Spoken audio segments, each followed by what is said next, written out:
ବିଜେଡିର କର୍ମୀ ସମ୍ମିଳନୀ 30ରୁ ଊର୍ଦ୍ଧ୍ୱ କର୍ମୀ ବିଜେଡିରେ ଯୋଗଦାନ।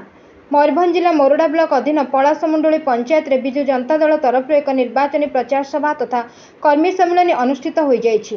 ବ୍ଲକ ସଂଯୋଜକ ମୀନକେତନ ମହାନ୍ତିଙ୍କ ମଞ୍ଚ ପରିଚାଳନାରେ ଅନୁଷ୍ଠିତ ଉକ୍ତ କାର୍ଯ୍ୟକ୍ରମର ପ୍ରଥମ ପର୍ଯ୍ୟାୟରେ ଜିଲ୍ଲା ପରିଷଦ ସଭ୍ୟା ମୀନାକ୍ଷୀ ସୋରେନ, ବ୍ଲକ ସଭାପତି ଜୟପ୍ରକାଶ ରାଉଳ ଅଭିଭାଷଣ ରଖିଥିଲେ। ପରେ ପରେ ବ୍ଲକ ଯୁବ ବିଜେଡି ସଭାପତି ସମୀର କୁମାର ବେହେରାଙ୍କ ନେତୃତ୍ୱରେ ଏକ ବାଇକ୍ ରାଲିରେ ବିଧାୟିକା ପ୍ରାର୍ଥୀ ପ୍ରୀତିନନ୍ଦା କାନୁନଗୋଙ୍କୁ ମଞ୍ଚ ନିକଟକୁ ପାଛୋଟି ଆଣିବା ପରେ ସ୍ଥାନୀୟ ମହିଳାମାନେ ତାଙ୍କୁ ଫୁଲତୋଡ଼ା ଦେଇ ସମ୍ବର୍ଦ୍ଧିତ କରିଥିଲେ।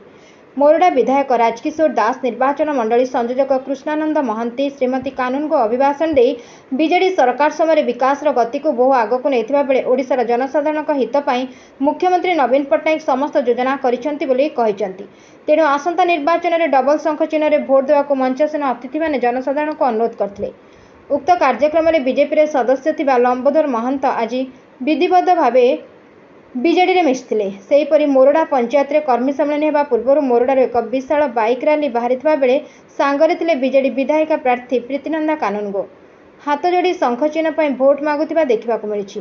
ରାଲିର ନେତୃତ୍ୱ ନେଇଥିଲେ ବିଜେଡି ଯୁବ ସଭାପତି ସମୀର କୁମାର ବେହେରା ଓ କେଶବ ବାରିକ। ପରେ ରାଲି ମୋରଡ଼ା ଗାଁ ଓ ବଜାର ବୁଲି ଶେଷରେ ମାଳିହତାଠାରେ ହୋଇଥିବା ସଭାରେ ପହଞ୍ଚିଥିଲା।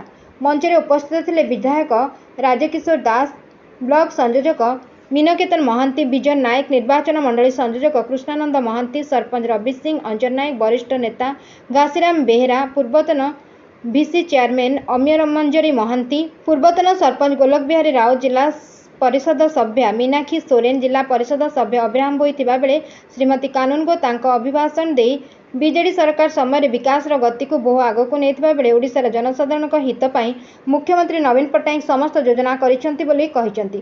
ଉକ୍ତ କାର୍ଯ୍ୟକ୍ରମରେ ବିଜେପିର ମୋରଡ଼ା ନିର୍ବାଚନ ମଣ୍ଡଳୀର ଯୁବ ମୋର୍ଚ୍ଚା ସଭାପତି ସତ୍ୟଜିତ ବେହେରା, ସାର୍ଥକ ଚୌଧୁରୀ, ବାପୁନ ବାରିକ, ପ୍ରତୀକ ବେହେରା ସହିତ ରାସଗୋବିନ୍ଦପୁର ବ୍ଲକର ବଡ଼ାମପୁର ପଞ୍ଚାୟତର ବିଜେପି ସଭାପତି ଗଣେଶ ବେହେରା ସହିତ କଂଗ୍ରେସର କିଛି କର୍ମୀ ଆଜି ବିଧିବଦ୍ଧ ଭାବେ ବିଜେଡିରେ ମିଶିଥିଲେ। ଇତିମଧ୍ୟରେ ରାସଗୋବିନ୍ଦପୁର ବ୍ଲକ ସଂଯୋଜକ ବିଜନ ନାୟକ ବଡ଼ ଘୋଷଣା କରିଥିଲେ ଯେ ଦୀର୍ଘ ବର୍ଷ ଧରି କଂଗ୍ରେସରେ ଥିବା ମୋରଡ଼ା ବରିଷ୍ଠ ନେତା ସୁରେଶ ପାତ୍ର ବିଜେଡିରେ ଯୋଗଦାନ କରିଛନ୍ତି କିନ୍ତୁ ସ୍ୱାସ୍ଥ୍ୟଗତ ସମସ୍ୟା ପାଇଁ ଆସି ପାରିନଥିଲେ ବୋଲି କହିଥିଲେ। Bureau report 51 news agency.